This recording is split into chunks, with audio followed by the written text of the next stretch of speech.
All right, let's see here. I just handed back this thing there.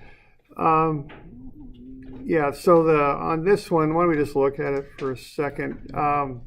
Seem to be some trig things going on there. The one thing on this is, and I know I've got a bit of a mess here, but the total energy coming in is 413.44. Okay, that's the energy coming in. All right, and that's the total energy at the top. So you start with that, and then you take away the sum of the friction. Now, what the friction was, if you want to get the mu Fn, what you're going to do here is you're going to take the flat portion of the slide there, and what that was, the weight on that was 64.4 pounds. All right, so that'd be the normal, and then the friction, I guess it'd just be mu. And then the distance on that first was 2 feet, and then there's a 5-foot section also. And then there's another bit on that where it's mu times cosine of the ramp angle. And I think some of you are using sine. Okay, and that's 64.4. And I think some of you were using sine in there, but that didn't work. So, remember, you use the cosine of the ramp angle to get the portion of the weight that is normal to the ramp. So I just want to point that out. So what you ended up with when you did this thing was 413.44 minus, and it works out to be 966 times whatever mu is. And that's going to equal the 1/2 ks squared. And then in part 2, you get 413.44 minus whatever you use for mu. And that is 1/2 mv squared on part 2. So this is part 2. And what v should have been there was 17.8. Okay. So that's that ramp problem there, or slide problem. Now the other thing I want to mention on that was there was a space on there to fill in your answers. And some of you, on this homework, I know we're getting later in the term and we're all getting busier. I'm starting to have a little trouble figuring out what's going on some of this. I'm getting the impression people are getting in a bit of a hurry and maybe just kind of getting some stuff down on the paper and turning it in. And you're putting a lot on me when you do something like that. The other thing is, especially on this ramp problem, I needed the answer clearly indicated somewhere. I had a space on that to put it, on that page that I handed out at the bottom. And a lot of you didn't fill that in. And I actually had to go through your stuff and try and figure out what your answer actually was. And, I get used to what I'm saying here because, communication is always an issue, in engineering. You got to do the work and do it right. But you also got to communicate it to somebody. That's an important part of it. And so, if you just throw down work and turn it in, I have to figure it out. And that's not my job. My job is to look at what you've done, okay? So keep that in mind. Put the answer somewhere specifically. Just don't turn in data. Put the answer somewhere and make it very clear what your answer is. And I guess the way I describe that is, if you're doing consulting engineering, your client doesn't really care what the data is. They want to know what size beam to use. And somewhere you've got to tell them, use this. And don't just give them all the calculations. Put the answer somewhere clearly and what your conclusion is and what you're recommending or whatever. In this case, this is what the answer is. So I just want to point that out. Okay. I know we're all kind of running around this time of the term, but all the same, you get in that habit of making it clear what you're doing. Okay. All right. Yeah, that came up on a few papers. I was noticing that, on the ramp problem especially. All right, now I've handed out that test preview there. I've got the list of stuff, and then I've got some old problems that I pulled off of old tests, so that's there for your use. And then we've got this stuff due tomorrow, this instantaneous center stuff. So are there any other questions on what I turned back here in class? For those of you online, I'm still I'll get to that. I want to get the papers back to the people here in class so they have them. You know, I can't give them those back to them like on Saturday or something. So I'll grade their papers first and get it back, and then I'll do the online grading probably Saturday would be my plan on that. So, okay. So I think we are going to go with Thursday for the test, okay?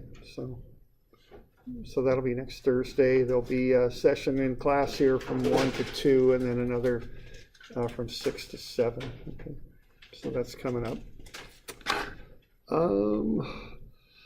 Okay, so on 301, do we got questions on that? Anything up with that?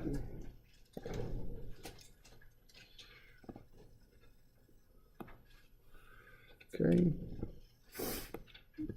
Keep in mind on that one, you know, we were looking at this, I think it was yesterday, the whole wheel is moving to the right. As that occurs, the wheel is rolling. So as it rolls, you have identical velocity vectors that do this, okay? So the net vector, the net motion of each one of those points I can sketch in there now. The one on top is twice as long. This goes down at a 45. This goes up at a 45. The one in the middle doesn't change because it's just translation. And the one at the bottom is 0, okay? So if you just look at those green vectors, this one here, that I'll just darken them in a bit, this one, and that one, and then this one too to some degree. What you can see is it's kind of like for that one instant, the whole wheel is just rotating around that bottom point E. Can you all see that from the vectors, how that kind of makes sense there? They're all moving in that sort of rotation around that point. So that's one thing I'd notice about this. The other thing I'd notice is that E is not moving right now. Its velocity is 0. So between, especially the second statement, with the velocity of E being 0, what's going on there is everything is rotating about E right now for that, just that one instant that we're looking at it. So what that means is that's the instantaneous center right down there, okay? So what you've got for this problem is you've got the instantaneous center. Okay, now the next thing to do then, once you've got it, is to find omega. All right. So for omega,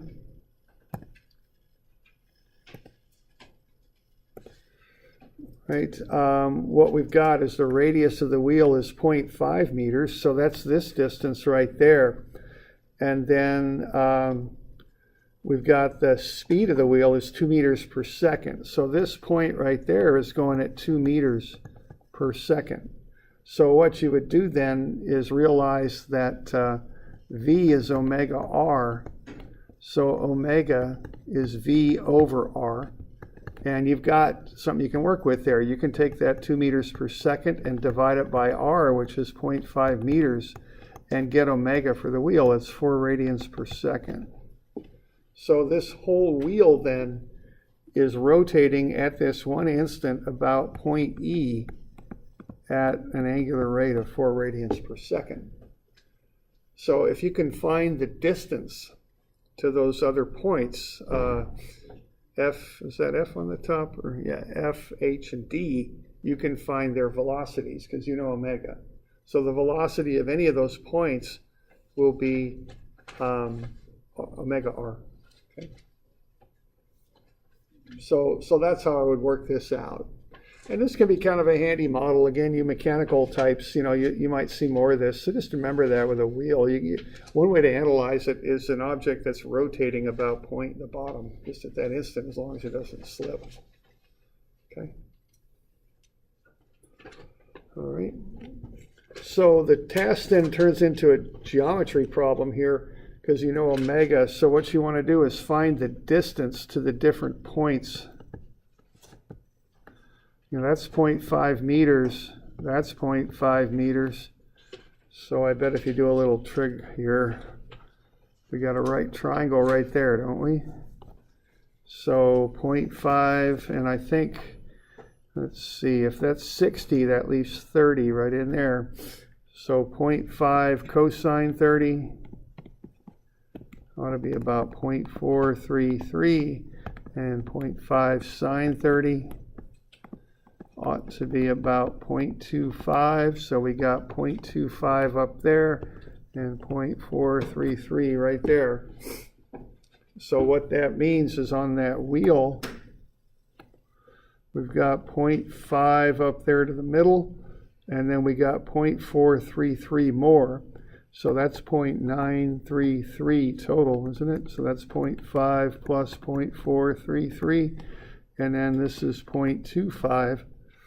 So if we want to find the distance from E to H, what we would do then would be to take the square root of the sum of the squares. So the distance from E to H is going to be square root 0.933 squared plus 0.25 squared, and I can't remember what that is. Is that 0.967 or something? I don't remember. I think it's that, but I don't remember.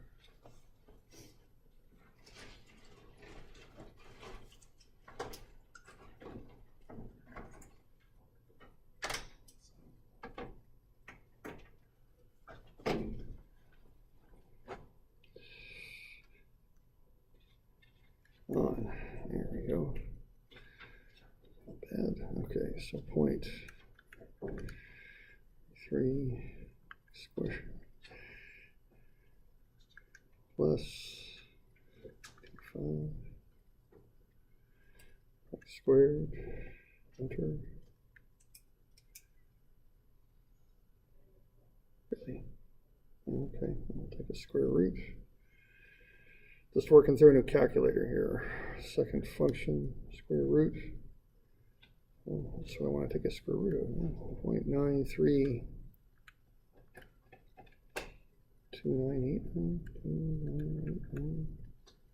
Enter. Yeah, it's 0.966. Okay.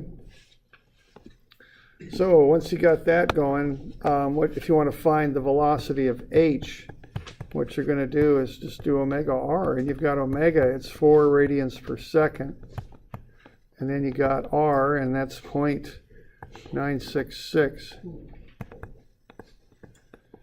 and so that'll get you whatever that comes out to be, times 4, enter, 3.86 meters per second, okay? And if you want to know the angle, you could just do the arctan thing here. So what? Arctan 0.25, I guess, over 0.933. So 0.25 divide 0.933 equals, and we got to do an arctan of that, and of course, I don't know where arctan is.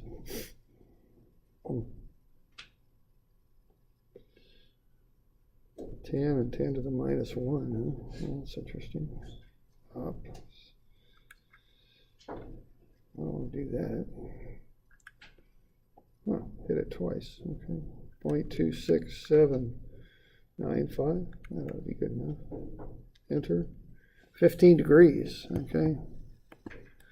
So this angle right here is 15 degrees, and I bet that angle right there is too. Okay. There we go.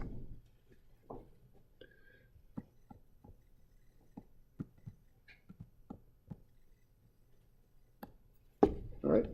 So that's how I get the velocity to H. You can find the velocities of F and D, just by finding those distances. Okay.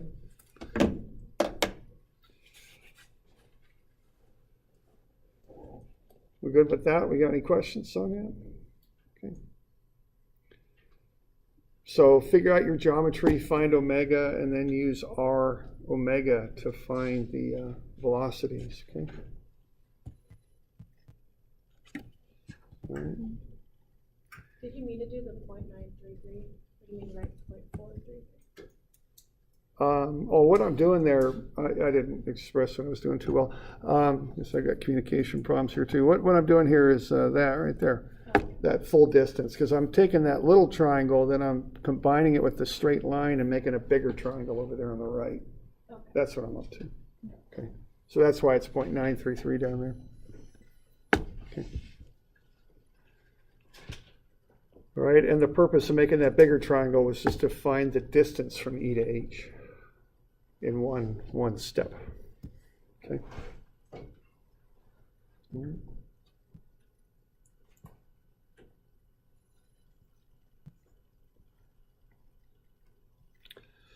All right, this next one here,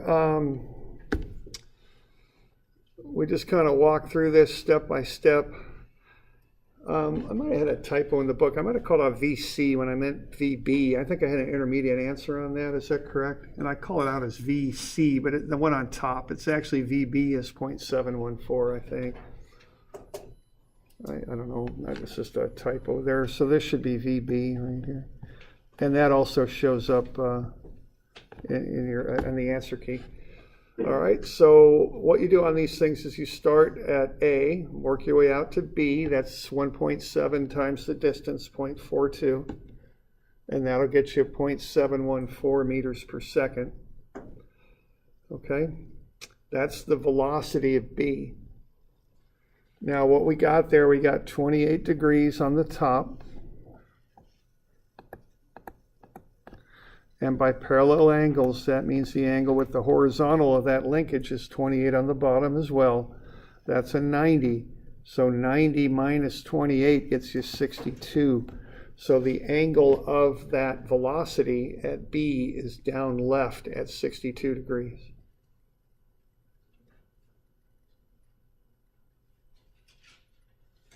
So that's 0.714.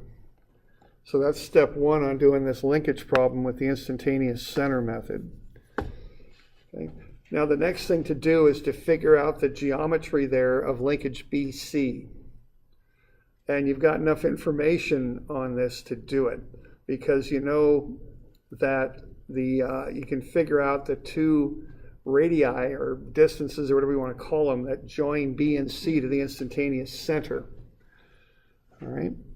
Now, so you know that this velocity here, of course, is perpendicular to the linkage. So the linkage itself is that line you would project from B to get to the instantaneous center for linkage BC. Okay? And then you also know that the linkage, that color C travels on the horizontal track. So again, if you draw perpendicular up, that is the radius for this velocity. I would assume that velocity is doing that. So you are going to put in these radii that are perpendicular to the velocity vectors, and we're going to intersect them there at the IC. Now notice that IC is on linkage B to A, but it is not point A. Point A is the instantaneous center for linkage AB. Point A is not the instantaneous center for linkage BC. And that's an error I've seen people make before. They take A to be the instantaneous center for BC. It's not. The instantaneous center is on linkage B to A, but it is not point A. Okay? So be careful of that. All right. So once you get that triangle drawn, now you want to figure out the angles here. We got 41 degrees in the lower corner. We've got 62 degrees up here, just from this being 28, that leaves 62 down here. Here we're taking 90 minus 49, that gets us 41. Okay. So there's one more angle to figure out there, and there's different ways you can do it. You can, let's see, we got 90 and 41. Okay, so we can do it, one way is just to take 180, which is the total number of degrees in a triangle, take away 62, and take away 41, and that'll get you to 77. So that's one way to do it. And the other way to do it is to use parallel angles. you're going to have 28 right here. This is just getting too small here. I can't write all that in there, but it's 28 and then 49 by parallel angles. So if you add those, you get 77. So you can find that angle in two different ways. So what you end up with then is this triangle that's got 41 degrees down there, 62 right there, and 77 right there. This is C, this is B, and that's the instantaneous center. And you know that the linkage length is 0.3. So now you've got enough information to do the law of sines. Okay. So what you're going to do there is take 0.3 over the sine of 62, and that's going to equal b to the IC over sine of 64, or excuse me, sine of 41, and that's going to equal c to the IC over the sine of 77. Now I've inverted the law of sines because it puts the unknowns on the top where I can solve for them a little bit more readily, more easily. So then you can solve for those distances. So b to the IC is 0.2229 and c to the IC is 0.3311. Okay. So those are the distances.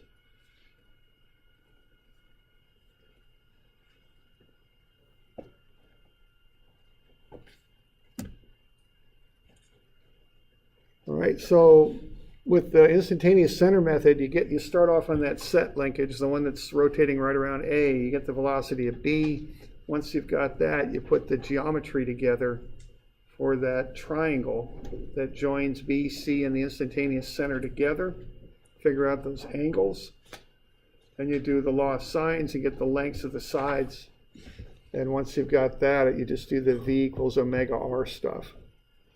Okay, because you know the velocity of B.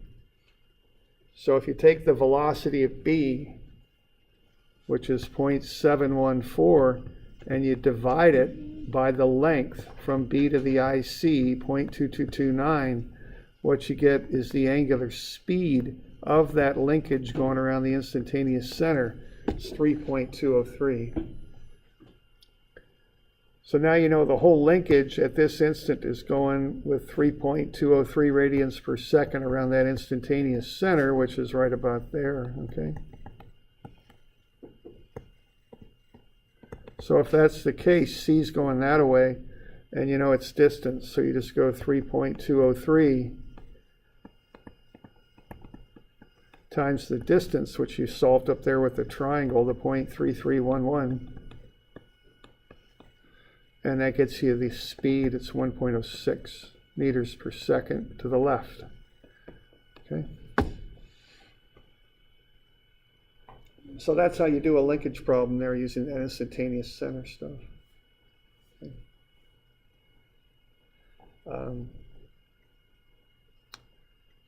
So as I've mentioned a couple of times now, I'll get you one of these problems, one of these linkage problems on the exam there, and whatever way suits you is fine with me. And I really haven't seen a real distinct advantage to any one particular method. It seems to be more about preference. With this one, you got to be able to do the geometry. That's the one thing you got to do on this. This is actually pretty quick. If you get this one down, I kind of like this one because it's fast. If you get the geometry down, you can do it pretty quick. The other two methods are more standard, they're more kind of the standard way of doing this stuff. So, whatever works for you is fine on the test. On these two problems, I do want you to use the instantaneous center method.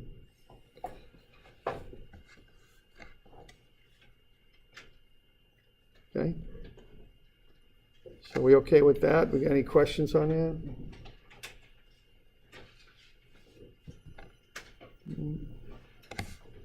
So that stuff's due tomorrow.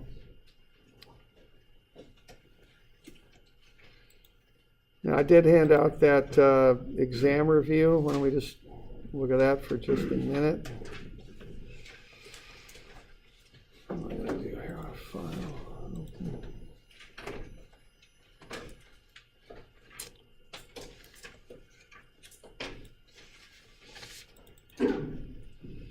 Enter.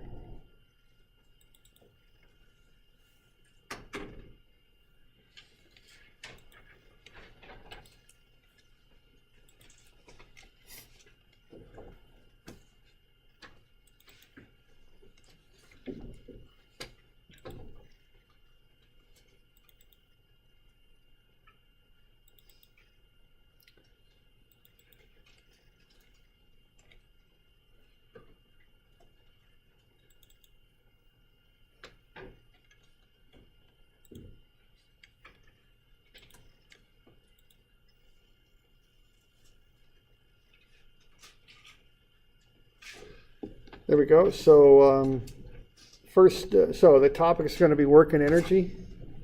Okay.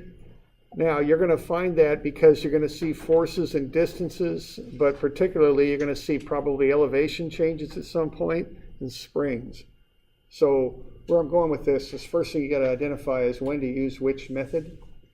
So when you see springs, especially, work energy is often a good way to go. All right. So you got the three forms of energy. You set up a table, plug everything in. We've also got that power is work over time, and efficiency is what energy or power out divided by energy or power in. Okay. So you want to be able to identify the type of problem there, I guess is what I'm saying. Okay. Impulse and momentum. The real tip-off on that is collisions, or two or more objects interacting. That's really the only viable method if you've got that situation. All right, and then you use conservation of momentum. So the impulse goes to 0. Now consider the x and y components separately. Momentum is a vector. And I'm repeating that many times, but I do want you to understand that and be able to use that it's a vector. We did the coefficient of restitution, which is that E value. We did angular momentum too for things that are rotating. And then with momentum, often you tend to throw in some other method, work energy or something like that, as you're working through a problem. That's not uncommon with momentum.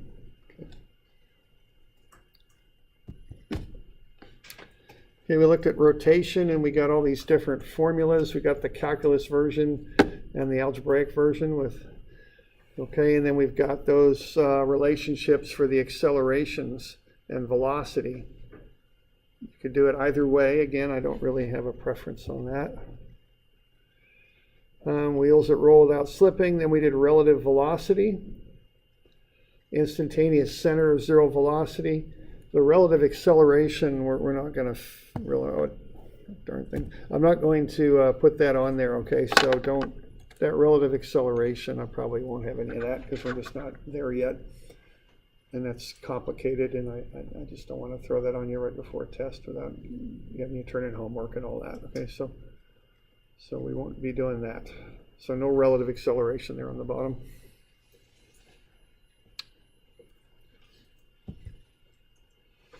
All right, we got some sample problems there. There's one.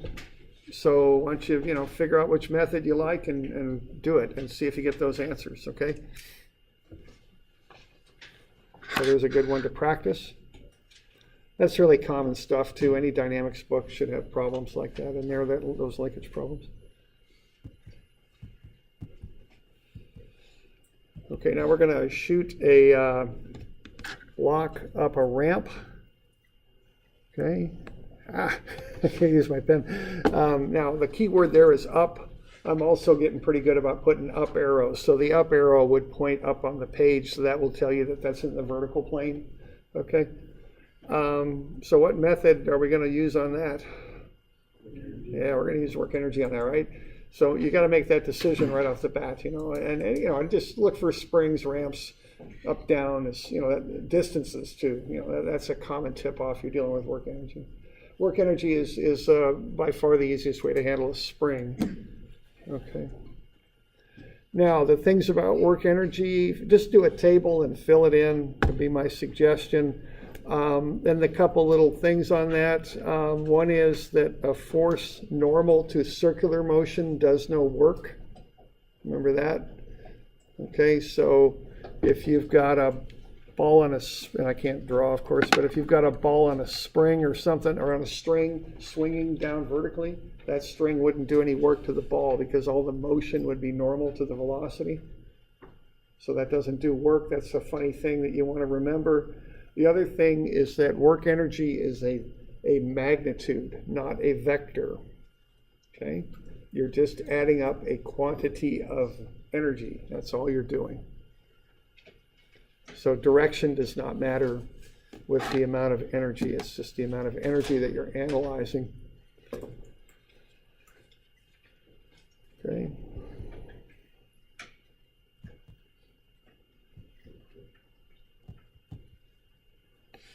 Okay, a little pull problem there. How do you handle those?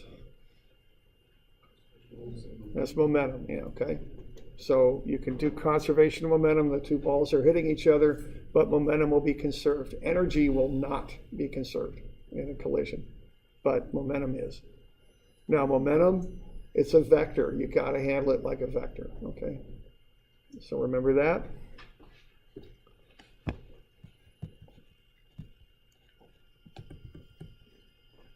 Okay. This one isn't on your handout, I don't think, but here's a little armature on a motor with a mass on it that's going to slide out that rod. How are you going to handle that one, do you suppose? The thing's rotating, the motor's turning. As it turns, that mass is going to slide out to the end of the rod.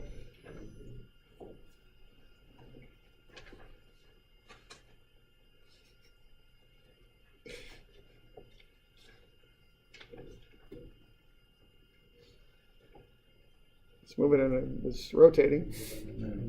Angular momentum on that, okay? Because that, especially with that mass moving out, you've got the DMV thing, you can handle it with that. Now remember, it's V in that angular momentum formula. It's linear, it's meter per second type velocity. If you want to use angular velocity in the angular momentum equation, you got to throw an R in there with it, okay? You know what I mean there, okay? Okay. All right. And then the one you've got is a little simpler there. It's just this is on a horizontal table. The block is rotating. We're pulling the string in down a hole in the middle of the table as the block rotates. So again, we're letting it out actually on this one. What's the method for that?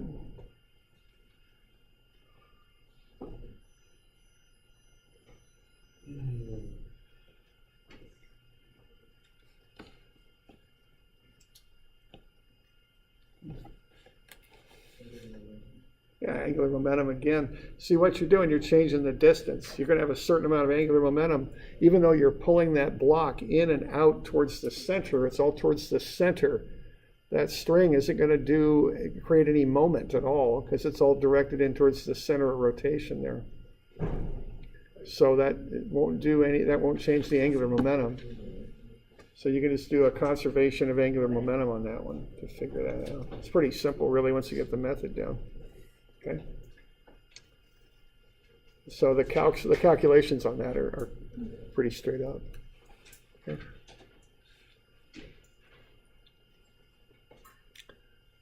All right. So that's just a little run through that.